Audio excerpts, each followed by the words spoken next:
Bonjour.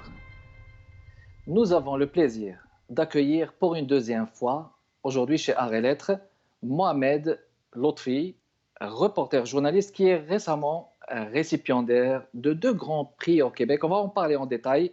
D'abord le prix Renaud Tremblay, puis le prix Guy Moffett. Mohamed Lotfi est journaliste et réalisateur de l'émission culte, l'émission Souverain Anonyme. Mohamed, c'est un plaisir de te recevoir encore une fois. Merci, c'est Kama de m'accueillir de nouveau. Merci beaucoup. Mais c'est toujours un plaisir de t'accueillir, de jaser avec toi, comme on dit. Euh, on va juste rappeler le concept. Là, je parle bien du concept de l'émission Souverain Anonyme. Voulez-vous nous en parler à nouveau? C'est quoi le concept exactement? Voulez-vous le rapprocher beaucoup plus? Souverain Anonyme, c'est une émission de radio au départ. J'ai choisi comme concept dès le début de réunir autour d'un micro des gens qu'on appelle des criminels, des détenus, donc des gens impopulaires derrière les murs, et les faire rencontrer avec des gens tout le contraire, populaires, connus, des artistes, des vedettes. Le concept de départ, c'était celui-là. Et il a duré vraiment pendant des années. C'est toujours le cas d'ailleurs, cette idée un peu, je dirais, un peu subversive de faire rencontrer des gens qui ne se rencontrent pas. Et, tout ça, derrière ça, il y a cette démarche, ma démarche de journaliste, c'est d'aller là où les autres ne vont pas. Et cette fois, non seulement je suis allé là où les autres ne vont pas, mais je voulais amener avec moi les autres. Donc, quand je vais à Bordeaux, je ne vais pas tout seul, j'amène avec moi la société, la communauté et des ambassadeurs de cette communauté, en particulier des artistes, des écrivains, des personnalités publiques, parfois même des politiciens, et je dirais même parfois les gens qui travaillent même en prison, le directeur, les gardiens, bref. Qui sont passés. Tout ça, voilà, tout ça pour créer quand même comment j'appelle ça, une ouverture des personnes incarcérées à la communauté. Puis c'est une magnifique confiance de donner confiance justement à ces détenus, parce qu'on a vu défiler tellement de personnalités, donc des gens qui viennent répondre aux questions de ces détenus. C'est magnifique justement. Oui, oui, c'est sûr, la confiance est très importante. C'est le mot-clé même, je dirais, du concept et de cette aventure. Elle est fondée sur l'expérience. L'expérience a plusieurs dimensions. À la fois l'expérience d'abord pour les détenus, retrouver un peu de confiance en étant en contact avec les autres et surtout avec des artistes qui viennent les respecter, n'est-ce pas? Exact. Ça confiance, mais aussi la confiance, c'est-à-dire la confiance que les détenus me font cadeau de leur expérience, et c'est extraordinaire, mais aussi la confiance des autorités également. Les autorités me font confiance, les détenus me font confiance, je leur fais confiance, bref. Et quand j'invite les gens à rentrer en prison, au début, ils ne sont pas confiance parce qu'en traversant les murs et tout ça, ils arrivent avec quand même tous les préjugés qu'on peut avoir sur la prison. Et une fois dans l'activité, eh ben, très très vite, il y a vraiment une ambiance de confiance qui s'installe. Et c'est avec cette confiance-là que tout est possible, que la création est possible, qu'une cohabitation extraordinaire, et je dirais plus que ça encore, une évasion totale de la prison, une évasion légale, légitime, bien autorisée, et ça dure depuis 31 ans. Donc plus de 3 décennies, justement. Et je vous ai souvent entendu dire que vous vous qualifiez de journaliste, mais libre, journaliste libre. Oui. Donc, vous ne voulez pas vous affilier à des courants, mais vous, journaliste libre, tout à fait imbu de cette liberté qui est chère et précieuse, justement. Absolument. En fait, si ça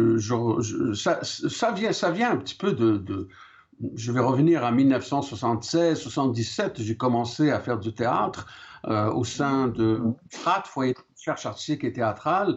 Et les 4-5 ans que j'ai vécu là, d'une façon intense, où j'ai fait du théâtre, j'ai fait de la danse, j'ai appris j'ai appris le théâtre, tout ça. Mais au sein du FRAT, du Foyer de recherche artistique et théâtrale, ce qui m'a été inculqué, c'est la liberté, une liberté d'action, une liberté d'expression extraordinaire. Et à partir de cette, je pouvais pas, quand on a goûté à autant de liberté, on ne peut pas reculer en arrière, on ne peut pas se contenter de moins. Donc déjà à partir que j'ai commencé comme journaliste à l'Opinion, j'ai jamais travaillé pour une salle de presse, jamais été sous les instructions d'un chef du pupitre. C'est toujours moi qui apporte mes sujets. Et j'ai gardé je l'ai gardé parce que, comme j'ai dit, on ne peut pas reculer en arrière là-dessus sur la question des libertés. Et c'est vraiment pas négociable, même en prison.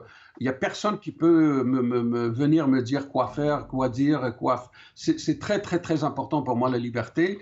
Et mais là, parce que là, c'est pas seulement ma liberté à moi, mais je conçois que une société, surtout une société démocratique, on ne peut pas construire la démocratie sans la liberté de ces intermédiaires, c'est-à-dire les journalistes, les médias. Les médias doivent être libres, indépendants, les journalistes très indépendants. Sinon, on voit le résultat. On voit actuellement, on est journalistes qui ne sont pas libres du tout, qui sont au solde d'une idéologie ou d'une autre, d'un parti ou d'un autre, etc. Et ça donne de la confusion. Et je suis très heureux de ne jamais avoir été, jamais tombé dans cette confusion-là, d'avoir gardé ces distances tout le temps. C'est très important pour moi. Voilà, c'est ça. C'est ça le journaliste libre que je suis. Et je vais le rester. Oui, et donc de ne jamais dépendre, donc vous produisez vos émissions avec un bel élan de liberté. Je pense que c'est toujours un élément aussi fiable de productivité. On va faire une pause et on va revenir donc pour continuer notre entrevue avec vous, Mohamed Lotfi. Restez avec nous, mesdames et messieurs.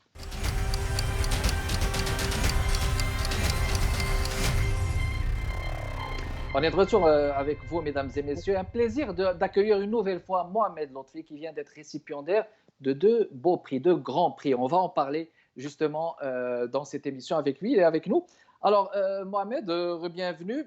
On va parler de ces récents prix. On va commencer par le prix Renaud Tremblay, décerné à l'occasion de l'Assemblée générale de l'Association des services de réhabilitation du Québec. Excuse-moi.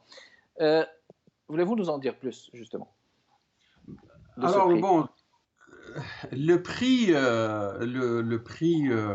Renaud Tremblay, c'est une surprise pour moi, vraiment une surprise totale, parce que le prix du Québec, Guy Moffett, lui, je le savais depuis 5 mois, et depuis il y a 4 ans déjà, le prix a été proposé, enfin, mon nom a été proposé par un ami, par un grand ami à moi qui s'appelle Michel Mongeau.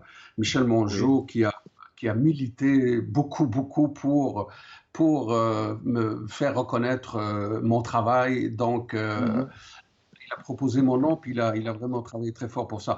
Pour le prix Renaud Tremblay, il est très important pour moi parce que là, on parle vraiment de réhabilitation. On parle de la cause que je depuis toujours, la réhabilitation des personnes incarcérées. Cette association, elle chapeaute toutes les associations du Québec qui travaillent dans le domaine de l'addiction. Et à tous les 2 ans, on décerne le prix Renaud Tremblay à quelqu'un pour son action communautaire. Donc, et ce qui est extraordinaire, c'est que celle qui m'a décerné le prix, c'est-à-dire la présidente de l'association, elle s'appelle Madame Nicole Kennel, et c'est Madame Nicole qui m'a ouvert les portes de Bordeaux il y a 31 ans. C'est elle qui m'a fait entrer à la prison, qui a eu l'audace, je peux dire, d'ouvrir la porte à cet outil nouveau, c'est-à-dire la radio. Et donc, aujourd'hui, elle est à la retraite, mais elle est aussi donc, la présidente de cette association, une grande association. Et donc, c'est au nom de l'association, mais de toutes les autres associations qui en font partie, que mon nom a été choisi pour souligner ce travail communautaire, parce qu'il faut le rappeler, mon travail est fondamentalement communautaire. Communautaire, voilà. Excellent. Et pour notre prix, pour le prix du Québec, c'est la ministre de la Culture qui m'a appelé en personne pour me l'annoncer. Là, on parle du prix Guy Moffett, c'est bien ça? Oui, le prix Guy Moffett, qui est le prix du Mhm, Québec, mhm. 2020, Oui. c'est la ministre de la Culture qui m'a appelé pour me l'annoncer. Et c'est un prix qui est non seulement prestigieux, etc., mais le nom Guy Moffett, c'est aussi un homme pour qui j'ai beaucoup d'admiration. C'est un nom légendaire dans l'histoire de la Mhm, radio ici au mhm, Québec. On le considère comme peut-être le premier réalisateur radiophonique. Vous imaginez, on parle des années 30, là. On parle des mhm. années 30, des années 40, 50, et que c'est un homme qui a contribué beaucoup, beaucoup par la radio à ce Par la qu'on radio, appelle la oui. Révolution tranquille, et fait partie de ces bâtisseurs du Québec moderne, Guy Moffett. Mhm, Et donc, je suis très heureux. Moi, je connaissais le nom de son fils, je le connaissais aussi, j'ai déjà entendu ses émissions, mais je ne savais pas mhm. qu'un prix portait son nom. Donc, c'est seulement quand mon ami Michel Mongeau m'en a parlé que je me suis dit, ah tiens, ah bon, ok, bon, ben, bonne chance, parce que moi, je n'y croyais pas du tout. Tous ceux qui ont gagné Mhm. le prix, ce sont des Jeannette Bertrand, comment il s'appelle, l'animateur vedette, Mustafa Al-Alaoui, comment il s'appelle déjà, Bernard de Oui, oui. Rome. Bernard de Rome. Mm. Voilà, Bernard de Rome, c'est des grands noms qui ont. Et c'est la première Oui. fois que, je crois, c'est la première fois que, comment dire, un candidat, un lauréat, qui a quand même, bon, on va dire, des origines étrangères, issu de l'immigration, qui gagne ce prix-là. Voilà, donc. Le prix Guy Moffett. Mais justement, Mohamed, parce que là, vous semblez apporter justement cette question de l'accessibilité, parce que là, comme on sait, Souverain Anonyme, c'est plus de 30 années là, de présence. Et là, peut-être un prix aurait pu peut-être couronner au début ou à la moitié de ce cheminement. Mais est-ce que vous ne trouvez pas que c'est un peu en retard que d'avoir ce genre de prix? Est-ce qu'on peut parler d'une question aussi d'accessibilité à ces prix qui est posée pour les communautés culturelles, les Québécois issus des communautés? Bah, ce prix-là, en tout cas, il est récent, donc il date Mhm. seulement depuis 2011.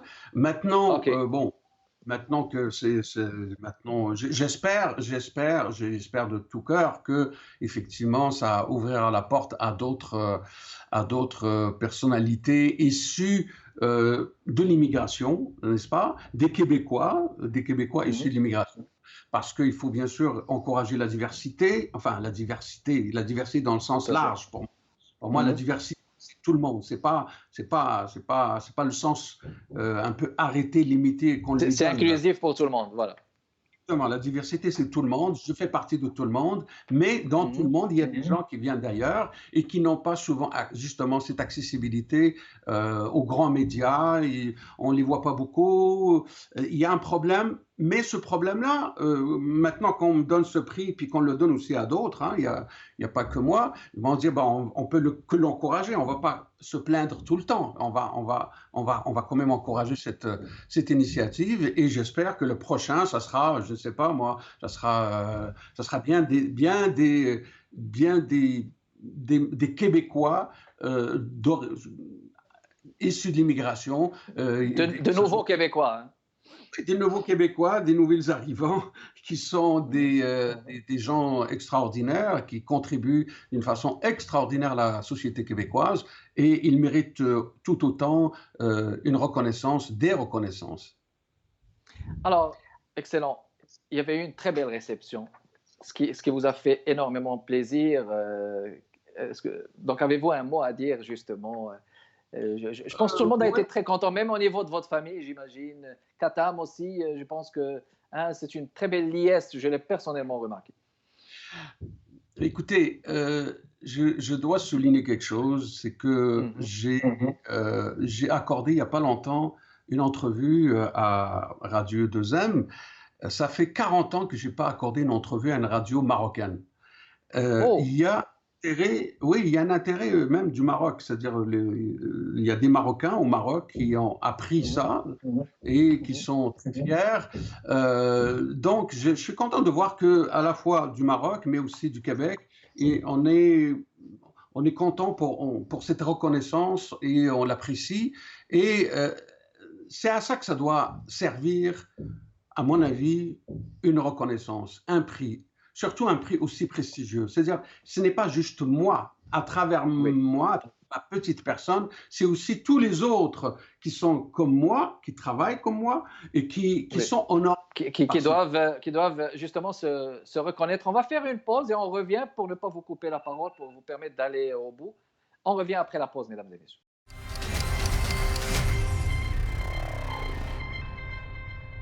On est de retour, mesdames et messieurs, dans le cadre de Art et Lettres. On continue de jaser avec Mohamed Lotfi. Mohamed, vous parliez justement de cette possibilité, je dirais cette nécessité que les autres puissent se reconnaître dans ce prix. Je vais vous laisser continuer à ce niveau. Oui, absolument. J'espère que je sens déjà, d'après les réactions, les courriels, les commentaires dans les réseaux sociaux, que beaucoup de gens se reconnaissent dans cette reconnaissance, si je peux dire. Mhm. Et, et donc, mon souhait, c'est que ça ouvre la porte à d'autres. Je vous donne un exemple. Mhm. Depuis 10 ans, vraiment, à chaque année, Mhm. j'ai reçu un prix. Presque à chaque année, il y a eu un prix, un coup de cœur, bref. Et il y a eu cette reconnaissance tout à fait spéciale il y a 2 ans. On m'a décerné la médaille des services correctionnels. Et c'est très OK. rare. Non. La médaille des services correctionnels, on la donne seulement aux gardiens. Seulement aux gardiens. C'est ce qu'on appelle OK. les agents de la paix. Et un jour, le Mhm. directeur de la prison me voit pour me dire écoute, j'aimerais bien ça que toi aussi tu en reçoives cette. Qu'est-ce que tu en penses? J'ai dit mais pourquoi moi? C'est quoi l'idée? Il m'a dit parce que à Mhm. ta manière, tu as été aussi un agent de la paix. Et Oui. quand il dit ça, là j'ai dit ok, là je crois qu'il y a une très bonne raison pour l'accepter parce que ça Mhm. va ouvrir la porte à d'autres personnes qui ne sont pas des gardiens. Il y a des gens qui sont Mhm. des formateurs, des éducateurs, etc. Donc, Exact. recevoir un prix, c'est un tremplin, c'est une ouverture, c'est un trait d'union, si je peux dire, pour encourager, encourager que d'autres reçoivent ces prix-là et surtout donner une idée, surtout parce qu'on est au Québec et au Québec, veut pas, nous sommes une société multiculturelle, n'est-ce Mhm. pas? Exact. Et, Mhm. et les prix, les distinctions doivent refléter cette diversité-là, Cette absolument. diversité, exactement, c'est ça l'idée profonde. Mohamed, on va dire un mot sur Souverain Anonyme, la continuité, est-ce qu'elle continue, elle arrête? Voulez-vous nous parler des perspectives justement de cette émission? Là, j'attends la fin de la pandémie pour retrouver mes souverains et en retrouvant mes souverains, je vais les retrouver avec un nouveau projet, enfin un D'accord. projet qui va être la suite de tout ce que j'ai fait depuis 31 ans. Cette Mhm. fois, ça vraiment, dans quelque sorte, je reviens à mes premiers amours. Moi, j'ai commencé à faire du théâtre, Oui. j'ai fait le conservatoire, le théâtre reste pour moi ce que j'ai fait de mieux, de tout ce que j'ai fait dans ma vie, le Mhm. théâtre. Donc, je me dis, avant de quitter, avant de tirer ma révérence, peut-être quelques années, je ne sais pas combien de temps, mais le temps qu'il faut, ça serait bien que je me concentre sur le théâtre. Donc, offrir des ateliers de théâtre et permettre, Oui. plus précisément, l'idée, c'est de permettre aux participants de Mhm. jouer, de jouer leur propre rôle. Et là, je me Oui. réfère tout de suite à un très grand acteur de l'histoire, de Mhm. l'histoire du théâtre, qui s'appelle Louis Jouvet. Louis Jouvet, c'est Mhm. mon préféré, c'est mon comédien préféré. C'est pour moi l'homme qui a dit le plus belle phrase sur le métier du théâtre et sur le rôle du théâtre. Et je le Mhm. résume en une phrase. En une phrase. Je, c'est un autre. Je, c'est un Oui, autre. tout à Et, fait. et, et c'est exactement à ça que j'aimerais inviter mes amis souverains, c'est incarner leur rôle, incarner leur propre rôle comme s'ils étaient un autre, pour prendre cette distance nécessaire, surtout dans une démarche de réhabilitation, de résilience. Il faut passer par ce recul, ces distances-là, et le théâtre pourrait s'avérer un outil extraordinaire de nous donner de la distance. Et d'ailleurs, pas seulement aux détenus, pour Mhm. n'importe qui, pratiquer le théâtre, pratiquer cet exercice du jeu est un autre, Mhm. on est dans l'altérité, on est dans l'empathie, Oui. on est sensible aux autres, et quand on est sensible aux autres, on peut peut-être mieux se comprendre soi-même. C'est un peu Exactement. Donc, c'est un rôle inverse. Exactement, exactement. Je l'ai déjà fait, ce que je te dis là, je l'ai déjà fait dans des courts-métrages, mais là, je veux le faire Oui. vraiment dans une forme théâtrale. Alors, la fin de la pandémie, donc c'est sûr que ça va être prompteur pour plusieurs projets. Une bonne continuation à vous, Mohamed. Une dernière question. J'ai lu un magnifique article de vous dernièrement signé Au revoir. Il y a 35 ans, suis-je toujours un nouvel arrivant, juste toujours pour faire le lien, que ce soit cohérent avec ce qu'on vient de dire sur l'altérité. Puis vous avez dit cette magnifique phrase, ne laisse pas le regard des autres déterminer qui tu es. Je vais vous laisser commenter à ce niveau. Ben, moi, dès le départ, je n'ai pas attendu 35 ans pour, dès le départ, dès mon arrivée, c'est-à-dire vraiment quand je dis l'heure, quand je suis arrivé, l'heure même, le taxi m'a déposé devant le motel Gagnon à Québec, à quelques pas de l'université. Je rentre dans l'hôtel Gagnon, motel Gagnon, et Monsieur Gagnon qui me reçoit en personne, j'avais l'impression d'être reçu chez quelqu'un. Et le Marocain qui je suis, n'est-ce pas, je lui dis, bon, ben, j'échange avec lui quelques phrases, on est déjà en familiarité, et il me montre ma chambre, un petit, comme si on venait de prendre le souper, comme si j'étais invité chez lui. Et puis le Marocain que je suis, cette habitude que nous avons, n'est-ce pas, de demander le prix, n'est-ce pas? Alors je demande le prix, Oui. je dis, ça va me coûter combien? Le prix est le négocier. Non, mais je voulais même comme c'est ouais. C'est un rituel de souk. Ouais. Disons que je voulais dormir tranquille en me disant que ça va voilà. pas me couper les yeux de la tête. Parce que le taxi m'a amené là. Il m'a amené au premier motel. Je lui ai dit l'hôtel le plus proche de l'université. Sans ça, j'ai dit le moins cher, si c'est possible. Donc, j'ai posé cette question et M. Gagnon me fait cette réponse extraordinaire. Surtout que je venais, je ne raconte pas les détails, je pense que dès que je suis rentré, moi, je me sentais déjà chez moi et on a échangé beaucoup sur toutes sortes de choses. Donc, il y avait déjà derrière nous, disons, un passé, un petit passé, mais ce passé-là lui a permis de répondre à ma question, combien ça va me coûter? Et lui, il répond, rentre, fais comme chez toi. Rentre. Ça, c'est magnifique. Toi, alors là, comment dire, à partir moi, je me suis accroché, j'ai écrit tout un texte là-dessus, je me suis accroché à cette phrase, rentre, tu es comme chez toi. Aujourd'hui, 39 ans plus tard, je ne fais pas comme chez moi, je suis chez moi. Je suis chez moi, donc ce qui fait que ce regard-là, on ne le laissera pas déterminer, c'est toi qui dois. Exactement. Alors voilà, Mohamed, c'était tout le temps qu'on avait. C'est ce que je souhaite à tous les immigrants, ne jamais laisser celui qui vous accueille déterminer qui vous êtes. Vous êtes déjà quelqu'un. Exactement. Et c'est un magnifique message, tout à votre honneur. Merci beaucoup d'être passé encore une fois chez Arts et Lettres. Je vous souhaite une excellente continuation. Restez le modèle que vous êtes. On va continuer à vous suivre.